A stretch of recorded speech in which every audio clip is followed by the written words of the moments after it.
Pithribigi mafam khuding da pangthokpagum Manipur dasu World Head and Neck Cancer Day palan touri palan siga mailena school college singi satro sing amade thabak toriba staff sing da cancer gi matang da awareness piri Manipur dasu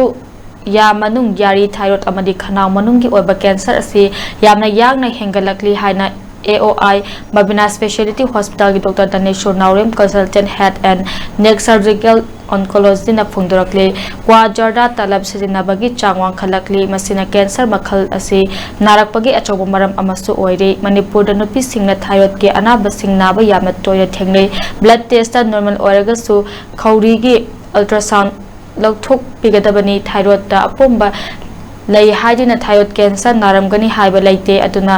FNSC tawduna khangdokpa mathauta FNSC natraga biopsy tawbana cancer oiramlabadi thuna yamna sandokani haina khalibasi aramba wafamni masigi test tawbana karamba cell no haibadu khangadawribani thyroid cancer gi oiradi surgery tawduna amadi radioactive iodine paikhat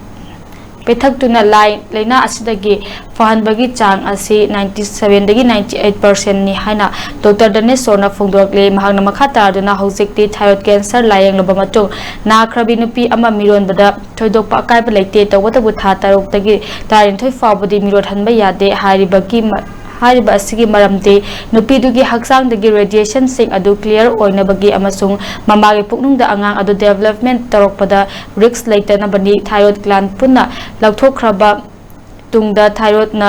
hana sunglamba hormone singi mahut sinduna patient anungti hidak chabagi darkar oi thyroid gland tangkhai khaktamak laukthokhraba patient singdadi ayambana 80% thyroid ki hidak chabagi mathau tade Manipur gi onasu masigi treatment asigi damak Kusu kulai matam siga chanaraba update machineries amade radioactive iodine therapy ki facility ase American Oncology Institute Babina Specialty Hospital khabai shoida laire haina phungdokhe